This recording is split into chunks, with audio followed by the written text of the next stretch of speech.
Uma produção WGBH Boston associada a Harvard University. Qual a coisa certa a fazer?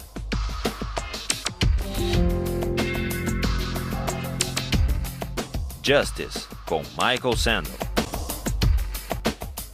O que é um bom começo? Today, we turn to the question of distributive justice.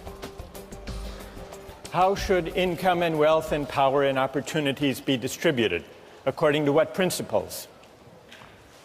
John Rawls offers a detailed answer to that question. And we're going to examine and assess his answer to that question today. We put ourselves in a position to do so last time by trying to make sense of why he thinks that principles of justice are best derived from a hypothetical contract. And what matters is that the hypothetical contract be carried out in an original position of equality behind what Rawls calls the veil of ignorance. So that much is clear.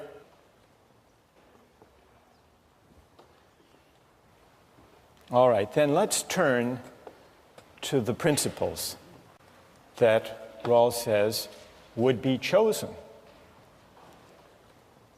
behind the veil of ignorance. First, he considers some of the major alternatives. What about utilitarianism? Would the people in the original position choose to govern their collective lives? Utilitarian principles, the greatest good for the greatest number. No, they wouldn't, Rawls says. And the reason is that behind the veil of ignorance, everyone knows that once the veil goes up and real life begins, we will each want to be respected with dignity. Even if we turn out to be a member of a minority, we don't want to be oppressed. And so we would agree to reject utilitarianism and instead to adopt as our first principle equal basic liberties, fundamental rights to freedom of speech, freedom of assembly, religious liberty, freedom of conscience, and the like. We wouldn't want to take the chance that we would wind up as members of an oppressed or a despised minority with the majority tyrannizing over us. And so Rawls says utilitarianism would be rejected. Utilitarianism makes the mistake, Rawls writes, of forgetting, or at least not taking seriously, the distinction between persons. And in the original position behind the veil of ignorance, we would recognize that and reject utilitarianism. We wouldn't trade off our fundamental rights and liberties for any economic advantages. That's the first principle. Second principle has to do with social and economic inequalities. What would we agree to? Remember, we don't know whether we're going to wind up being rich or poor, healthy or unhealthy. We don't know what kind of family we're going to come from, whether we're going to inherit millions or whether we will come from an impoverished family. So we might, at first thought, say, well, let's require an equal distribution of income and wealth, just to be on the safe side. But then we would realize that we could do better than that, even if we're unlucky and wind up at the bottom. We could do better if we agree to a qualified principle of equality Rawls calls it the difference principle, a principle that says only those social and economic inequalities will be permitted that work to the benefit of the least well-off. So we wouldn't reject all inequality of income and wealth. We would allow some, but the test would be, do they work to the benefit of everyone, including those, or as he specifies the principle, especially those at the bottom. Only those inequalities would be accepted behind the veil of ignorance, and so Rawls argues, only those inequalities that work to the benefit of the least well-off are just.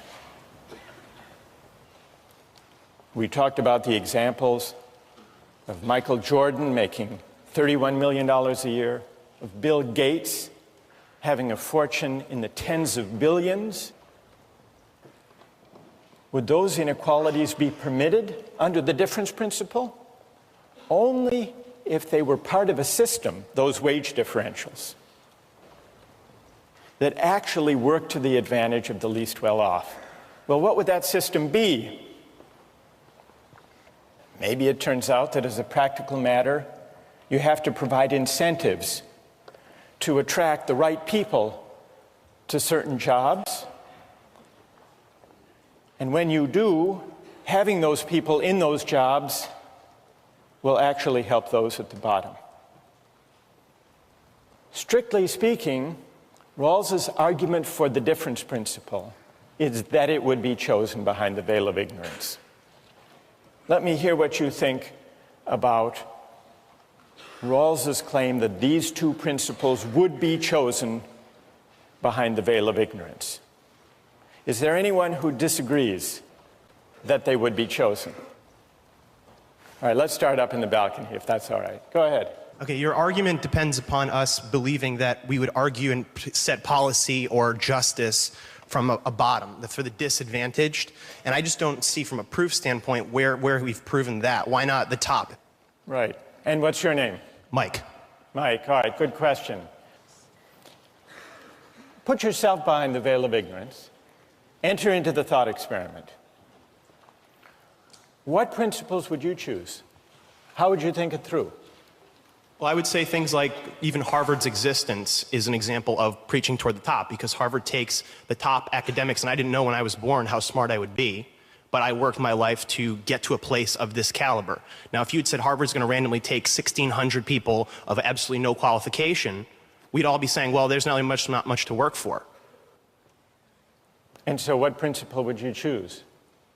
In that situation, I would say a merit-based one, where I don't necessarily know what I have, but I'd rather have a system that rewards me based on my efforts. So you, Mike, behind the veil of ignorance, would choose a merit-based system where people are rewarded according to their efforts. All right, fair enough. What would you say? Go ahead. My question is, if the merit-based argument is based on when everyone is at a level of equality, where from that position you're rewarded to where you get, or is it regardless of what advantages you may have when you began your education to get where you are here? I mean, I think what the question you're asking is saying, you know, if we want to look at whatever utilitarianism policy it is, do we want to maximize world wealth? And I think a system that rewards merit is the one that we've pretty much all established is what is best for all of us, despite the fact that some of us may be in the 2nd percentile and some may be in the 98th percentile. And at the end of the day, it lifts that lowest base level, a community that rewards effort as opposed to innate differences. But I don't understand how you're rewarding someone's efforts who clearly has had, not you, but maybe myself, advantages throughout to get where I am here. I mean, I can't say that somebody else who maybe worked as hard as I did would have had the same opportunity to come to a school like this. All right, let's look at that point. What's your name? Kate. Kate, you suspect that the ability to get into top schools may largely depend on coming from an affluent family, having a favorable family background, social, cultural, economic advantages, and so on? I mean, economic, but yes, social, cultural, all of those advantages for sure. Someone did a study of the 146 selective colleges and universities in the United States.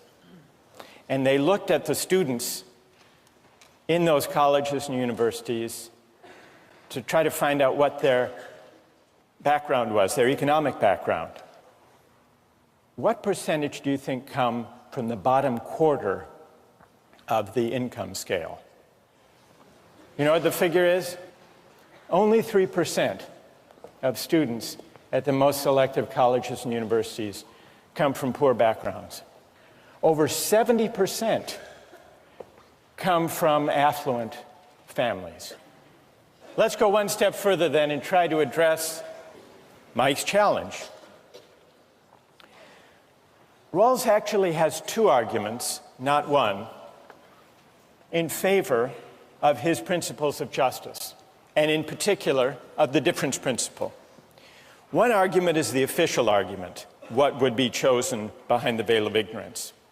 Some people challenge that argument, saying maybe people would want to take their chances. Maybe people would be gamblers behind the veil of ignorance, hoping that they would wind up on top. That's one challenge that has been put to Rawls. But backing up the argument from the original position is a second argument. And that is a straightforwardly moral argument. And it goes like this. It says, the distribution of income and wealth and opportunities should not be based on factors for which people can claim no credit. It shouldn't be based on factors that are arbitrary from a moral point of view. Rawls illustrates this by considering several rival theories of justice. He begins with the theory of justice that most everyone these days would reject: a feudal aristocracy. What's wrong with the allocation of life prospects in a feudal aristocracy? Rawls says, well, the thing that's obviously wrong about it is that people's life prospects are determined by the accident of birth. Are you born to a noble family or to the family of peasants and serfs?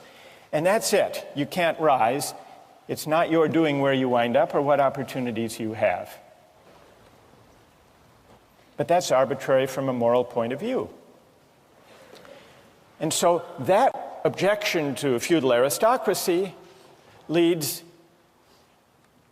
and historically has led people to say, careers should be open to talents. There should be formal equality of opportunity, regardless of the accident of birth. Every person should be free to strive, to work, to apply for any job in the society.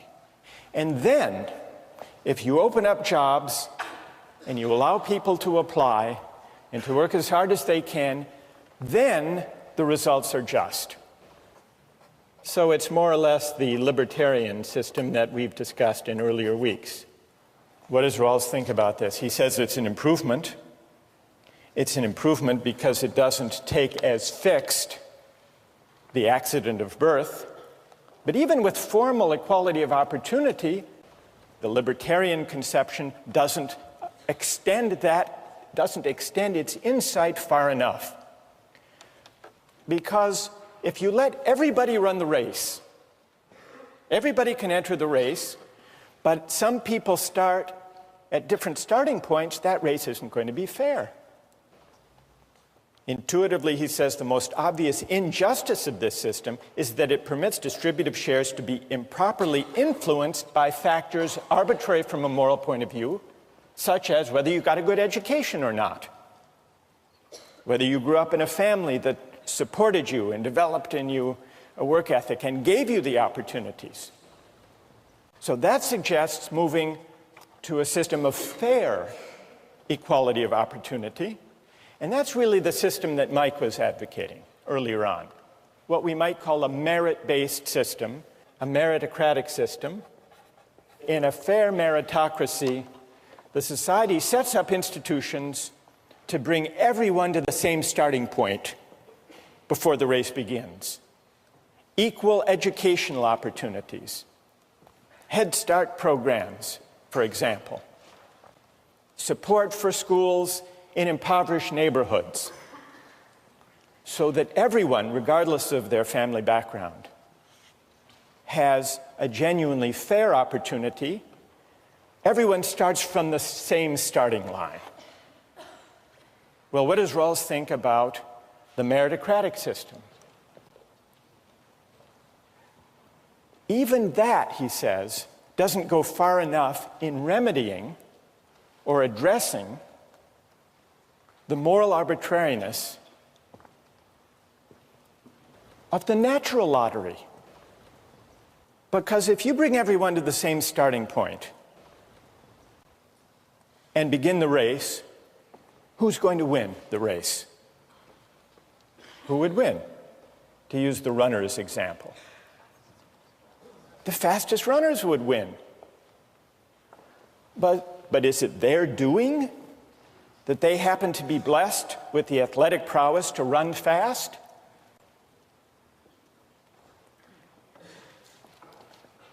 So Rawls says even the principle of meritocracy, where you bring everyone to the same starting point, may eliminate the influence of social contingencies and upbringing, but it still permits the distribution of wealth and income to be determined by the natural distribution of abilities and talents. And so he thinks that the principle of eliminating morally arbitrary influences in the distribution of income and wealth requires going beyond what Mike favors, the meritocratic system. Now, how do you go beyond? If you bring everyone to the same starting point, and you're still bothered by the fact that some are fast runners and some are not fast runners, what can you do? Well, some critics of a more egalitarian conception say the only thing you can do is handicap the fast runners. Make them wear lead shoes. But who wants to do that? That would defeat the whole point of running the race. But Rawls says you don't have to have a kind of leveling equality if you want to go beyond a meritocratic conception. You permit, you even encourage those who may be gifted to exercise their talents. But what you do is you change the terms on which people are entitled to the fruits of the exercise of those talents. And that really is what the difference principle is. You establish a principle that says people may benefit from their good fortune, from their luck in the genetic lottery, but only on terms that work to the advantage of the least well-off. And so, for example, Michael Jordan can make $31 million, but only under a system that taxes away a chunk of that to help those who lack the basketball skills that he's blessed with. Likewise, Bill Gates. He can make his billions, but he can't think that he somehow morally deserves those billions. Those who have been favored by nature may gain from their good fortune, but only on terms that improve the situation of those who have lost out. That's the difference principle. And it's an argument from moral arbitrariness. Rawls claims that if you're bothered by basing distributive shares on factors arbitrary from a moral point of view, you don't just reject a feudal aristocracy for a free market. You don't even rest content with a meritocratic system that brings everyone to the same starting point. You set up a system where everyone, including those at the bottom, benefit from the exercise of the talents held by those who happen to be lucky. What do you think? Is that persuasive? Who finds that argument unpersuasive, the argument from moral arbitrariness? Yes. I think that in the egalitarian proposition, the more talented people, I think it's very optimistic to think that they would still work really hard even if they knew that part of what they made would be given away. So I think that the only way for the more talented people to exercise their talents to the best of their ability is in the meritocracy. And in a meritocracy, what's your name? Kate. Kate, does it bother you, and Mike, does it bother you that in a meritocratic system, even with fair equality of opportunity, people get ahead, people get rewards that they don't deserve simply because they happen to be naturally gifted? What about that? I think that it is arbitrary, and obviously it's arbitrary, but I think that that correcting for it would be detrimental. And unlike... Because it would reduce incentives, is that why? It would reduce incentives, yeah. Mike, what do you say? We're all sitting in this room and we have undeserved glory of some sort, that you should not be satisfied with the process of your life because you have not created any of this. And I think from a standpoint of not just this room, us being upset, but from a societal standpoint, we should have some kind of a gut reaction to that feeling that, you know, the guy who runs the race, he actually harms us as opposed to maybe makes me run that last 10 yards faster, and that makes the guy behind me run 10 yards faster, and the guy behind him 10 yards faster. All right, so Mike, let me ask you, you talked about effort before. Effort. Do you think when people work hard to get ahead and succeed, that they deserve the rewards that go with effort? Isn't that the idea behind your defense of... I mean, of course, bring Michael Jordan here, I'm sure you can get him, and have him come and defend himself about why he makes $31 million. And I think what you're going to realize is his life was a very, very tough one to get to the top, and that we are basically being the majority oppressing the minority in a different light. It's very easy to pick on him. Very easy. Effort. You know what? You've persuaded but that's a lot about of people. Effort. You know what Rawls' answer to that is? Even the effort that some people expend, conscientious striving, the work ethic, even effort depends a lot on fortunate family circumstances for which we can claim no credit. Now, let's do the test. Let's do a test here. Never mind economic class, those differences are very significant. Put those aside. Psychologists say that birth order makes a lot of difference in work ethic, striving, effort. How many here, raise your hand, those of you here who are first in birth order? I am too, by the way. Mike, I noticed you raised your hand. If the case for the meritocratic conception is that effort should be rewarded, doesn't Rawls have a point that even effort, striving, work ethic is largely shaped even by birth order? Is it your doing, Mike? Is it your doing that you were first in birth order? Then why, Rawls says, of course not. So why should income and wealth and opportunities in life be based on factors arbitrary from a moral point of view? That's a challenge that he puts to market societies, but also to those of us at places like this. A question to think about for next time.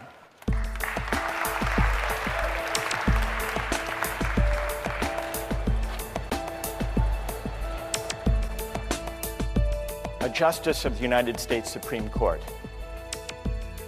What do they make? It's just under $200,000. But there's another judge who makes a lot more than Sandra Day O'Connor. You know who it is? Judge Judy. How did you know that? Judge Judy, you know how much she makes? $25 million. Now, is that just? Is it fair